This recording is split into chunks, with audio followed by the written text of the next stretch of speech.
Hi, my name is Nathan. You're watching Nice at Dice, and today I am talking about a game called Pandemic. Specifically, I'm doing a comparison video. I'm comparing these four different versions of Pandemic. So Pandemic, very popular cooperative board game, came out almost a decade ago. And since then, there has been a number of different variations of it. I happen to have four of them, not counting the legacy versions. And also not counting Rapid Response, which is like a real-time dice game set in the same sort of universe, or Pandemic the Cure, which is also a dice game using the same theme. So we're talking specifically about non-legacy versions of Pandemic that use the same core engine of Pandemic, but just make some tweaks to that, maybe wrap a different theme around it. And so that's what we're talking about. Now, I've done full reviews of each of these games. You can go see those videos. I'll put links in the description to this video if you'd like to check them out. But I'm doing this comparison video because I want to give you kind of my thoughts on these games in the broader context of comparing one to another. So I've already given you thoughts on these games in my reviews, but I want to give you that broader context. Hopefully that'll be useful to you, perhaps if you're interested in buying one version of Pandemic, but you're not sure which version to pick up. Maybe this will give you some insight there. But I also do these for my own benefit. One of my goals is to reduce the number of games in my collection.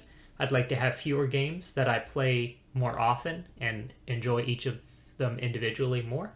And so having four versions of Pandemic, I feel like I can probably eliminate at least a couple of these. So I'm also doing this comparison to sort of see which versions of Pandemic I will keep and which ones I'll be letting go. So, having said all that, let's get right into it. I'm assuming that you know a little bit about Pandemic to begin with.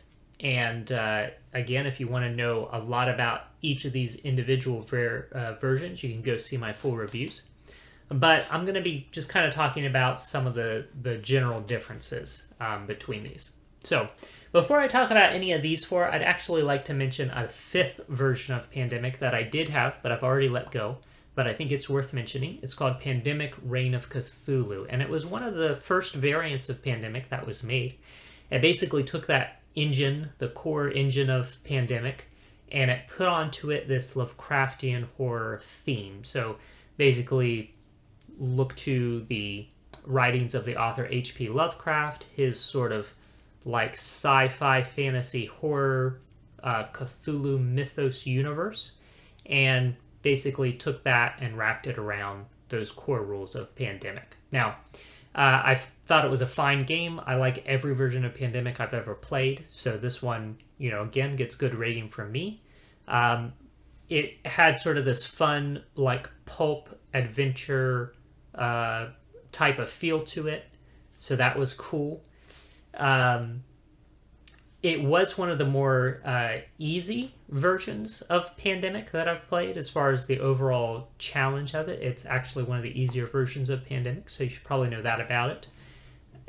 However, it's also kind of one of the more like finicky versions in that there's a lot of little rules and some of them can be easily overlooked. So that was kind of one of the cons of that version of Pandemic.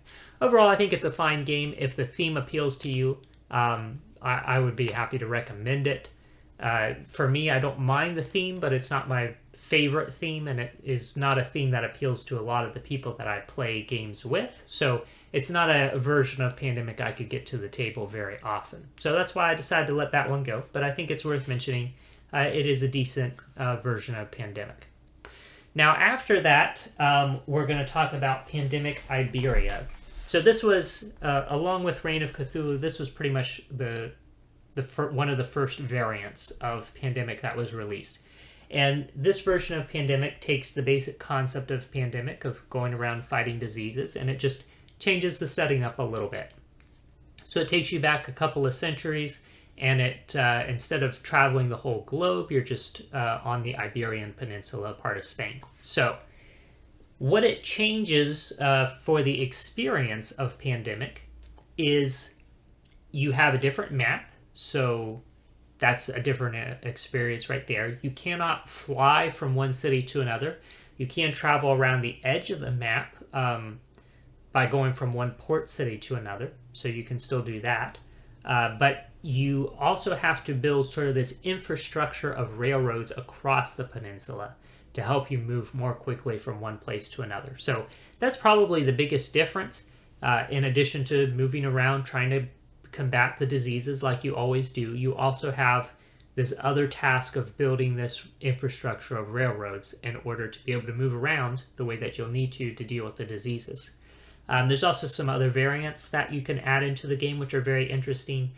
You can make it so each disease behaves a little bit differently. You can make it so that the disease cubes, instead of just being representative of like there's disease present in the city, they actually represent people infected with the disease, and then they start traveling towards your hospitals, which is an interesting dynamic.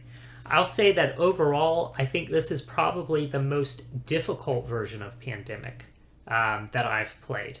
It's definitely the most challenging. Part of that is because the role cards that you can get, the different characters you can play as, feel like they're a bit weaker than they are in other versions of Pandemic. So that's one of the reasons it's more challenging, but I think just overall, there's a lot of things about this design that makes it a more challenging version of Pandemic. All right, moving on, we have Pandemic Rising Tide. So Pandemic Rising Tide is an interesting version of Pandemic.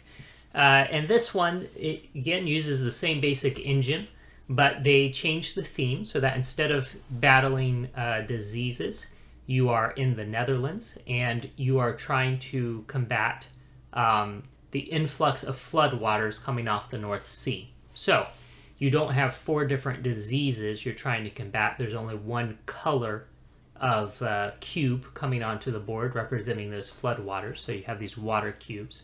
But you are still trying to do the same basic thing, get rid of those cubes, collect sets of cards. The cards are still in 4 different colors because the colors match different regions on the board.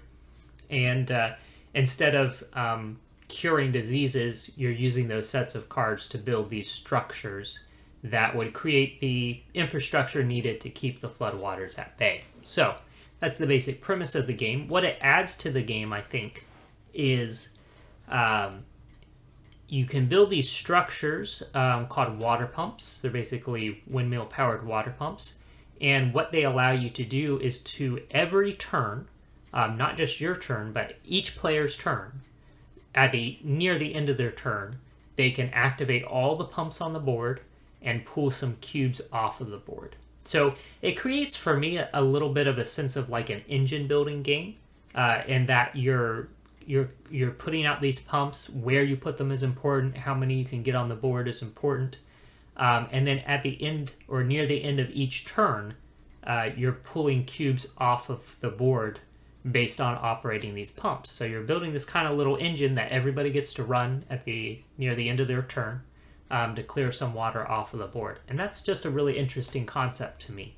It also added a few other things. It adds a variant where you are, in addition to trying to get these water cubes off of the board, you have these other cubes you're putting on the board. Those cubes represent people who are coming back in to repopulate these areas that were previously flooded. So now you have these goals where you're trying to repopulate certain areas as you get the floodwaters out of them, but then the floodwaters could come back in, wipe out some of those people who were coming back in to repopulate. And so it has that extra thing that you're trying to manage. And it also has some variant rules where you can replace some of the objectives with alternate objectives. So for example, instead of the normal objective of trying to get 5 cards of a certain color, maybe for that color, you're trying to just get all of the water out of that region, period. And then you've accomplished the objective. Or maybe you're trying to build certain structures in that region to accomplish the objective. So it has that variant to it as well. But I think the standout thing about it really is those windmill water pumps and building your little engine with those and being able to run that at the end of each player's turn. That's pretty exciting. Then we have this version, which is Pandemic Fall of Rome. This really takes a lot of what Pandemic is and just switches it up. The theme is very different. Instead of trying to hold off, these diseases, you're trying to hold back these invading armies that are coming in to sack Rome. There's 5 different armies instead of just 4 diseases. How you battle them is very different. You have these little army units that you're taking around the board, and then you have to actually resolve combat by rolling some dice and resolving the outcome of those rolls. You're building forts in different places to fortify different cities against these invading armies. There's kind of 2 ways you can deal with each of the invaders. You can get a set of cards of that color and then trade those cards in to cure the disease, but in this case it means you're basically forging an alliance with that particular invading group. So now you're going to be at peace with them. And that's interesting because as you forge an alliance with that invading group, now you have the ability to sort of co-opt them a little bit in your efforts to combat other groups that are invading. And then the other option is, instead of getting that set of cards and using it to forge that alliance, you can instead just wipe out all the cubes of a color off of the board. And that's okay, we've fought them off effectively, and so we've dealt with that group. So you have to deal with each of these 5 groups in one of those 2 ways. And so that's pretty interesting. Now, I will say for myself, I found that the combat mechanic is a little bit of a nuisance. You have that dice roll. There's some randomness to whether or not the combat actually turns out favorably for you. So that's a big difference from any of the other versions of Pandemic, where you could just go to a spot, whether it's a city or a region, and remove cubes from the board. Now you can't do that. You have to take your army to that spot. You have to roll some dice. You have to hope those dice come up with good results. Now there's ways you can mitigate the randomness. There's ways you can sort of stack things in your favor so that you'll likely get good results. But that is an extra thing that you are doing in the game. So it's more complicated to kind of keep those cubes off the board. So that's something to be aware of. Now, it is a very interesting game. The way that the cubes come onto the board is very different from other versions of Pandemic, certainly different from standard Pandemic, so that's interesting.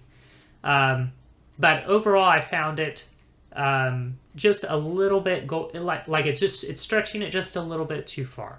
So if you've played lots of different versions of Pandemic like I have, and you're looking for something really different, then this is definitely really different. It's probably the most different version of Pandemic that's available right now, unless you go into the legacy versions. So it has that going for it. But for me, it's kind of it's taking it just a little bit too far afield to where I'm losing some of the things that I really enjoy about Pandemic. So that is Pandemic Fall of Rome. Now, most recently, we had Pandemic Hotzone North America, and this is very similar to basic Pandemic. It's stripped down. You only have 3 diseases you're trying to combat instead of 4. Your map is smaller. It's limited to just North America. The way that you increase the difficulty is different. Instead of adding more epidemics to the player deck, you're adding these other cards. And they're called crisis cards is what they're called. And every time a crisis card comes up, something bad happens. So it's kind of like an epidemic, but they're kind of like mini epidemics. They're not, each of them is not as bad as an epidemic. But you can end up with quite a few of them in the deck. So what I think is really good about this game is it is quicker to set up, quicker to play. It is streamlined in a lot of ways. So it is a really good introduction, I think, to Pandemic for people who are new to Pandemic, especially people who are new to cooperative board games or even just new to modern board games. I think it's a really good introduction.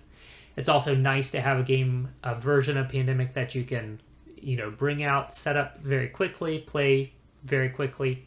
I'd say it's maybe about half of the play time of standard Pandemic. So So that's basically what I have to say about Pandemic Hot Zone. It's a good game. Recommend it. All of these are good games. So let's start getting into the part where I narrow them down and see which ones am I going to keep. And so here's what I have to say about that. First of all, Follow Rome, it's a cool game, but it's going to be going. And here's why. Like I said, it kind of takes Pandemic and it stretches the envelope and it stretches it, for me, just a little too far. It loses some of the things that I like about Pandemic. It loses the predictability of knowing, like, if I do this and this and this on my turn, these are the results I'll get. The randomness of the dice kind of takes away from that. And to me, that's a loss for Pandemic. I also am not a big fan of the theme. The theme is okay, but one of the things that really appeals to me about Pandemic is just that sense of, like, we're all cooperating in a humanitarian effort. I really like that. I like other themes in games just fine, but to me, that's just something that really appealed to me about Pandemic, because it sets it apart from a lot of other themes in board games. And so this kind of does away with that. It's not about a humanitarian effort. It's just about protecting the Roman Empire from these invaders. So it turns it into, more of like a war game, so to speak. So for that reason, Pandemic Fall of Rome is one that will be going. Pandemic Iberia, fine game, lots of fun, challenging, doesn't really go too far afield for what you expect from Pandemic. The theme is still very similar, just a different location, different time period, but still fighting diseases. And I think that's one of the reasons why I don't think I need to hold on to this version of Pandemic. Because while it is very interesting and it has a lot of unique twists to it, at the end of the day, it's very close to base Pandemic. So as a replacement for base Pandemic, yeah, maybe, because it does take base Pandemic and make it a little more interesting with some of those other variations to the rules that it introduces. But to me, it doesn't offer something different enough to where I feel like I need this in addition to a replacement for base Pandemic. And as far as a replacement for base Pandemic goes, that's what I'm going to be using Hot Zone North America for. So I'm going to be holding on to this. This is going to be essentially my replacement for base Pandemic, because it has everything that I like about base Pandemic. It has the theme. It's it's straightforward. It has the same appeal. It takes what I like about base Pandemic and then it streamlines it further so that it's a quicker game, quicker to set up, quicker to play, easier to explain, easier for new players to get into. So I like all of that about it. It can be an easier game, but you can also ramp up the difficulty if you want and make it, sufficiently challenging for more experienced players. And I don't know if this is going to happen for sure, but the rumors are that there will be other Pandemic Hot Zone games, that this is going to become a line. And I'm hoping that those additional games will add more role cards that are compatible with these ones. If they do that, I think it'll be perfect, because the only thing I think this version of Pandemic is lacking in any way is just in variety. There's only the 4 role cards you can play as. There's some of the other aspects of the game are a little more limited in the variety. So if they came out with another one, I would probably treat it as more or less an expansion to this. Maybe have a different board I can play on, have some different roles so I can mix and match and make that more interesting. And I think that would make this a perfect replacement for base Pandemic. Now, if they don't do that, it's still a good replacement for base Pandemic, but it does mean I need to hang on to Pandemic Rising Tide, which to me is a great game for people who are already experienced with Pandemic and want something a little bit more than just base Pandemic. It has enough challenge to it. It has enough little intricacies and variants to keep me wanting to come back and try it some more. I like that the theme is still that sort of humanitarian effort, even though you're not fighting diseases, you're fighting floodwaters, but it still has that same sense of like, hey, we're just involved in this humanitarian effort trying to save people from, a natural threat. So I like that. And what I really like about it is that engine building aspect. When you build those water pumps and can basically run that engine at the end of every turn, that just feels so powerful, so exciting once you get that set up. And so I really love that aspect of the game. So anyhow, those would be the two that I'll be keeping for now. Rising Tide, Hot Zone North America. Those are my thoughts on these various versions of Pandemic. That's my comparison of them. Hopefully this was helpful to you. And again, my name is Nathan. You're watching Nice at Dice. Thank you so much for watching, and you enjoy the rest of your day.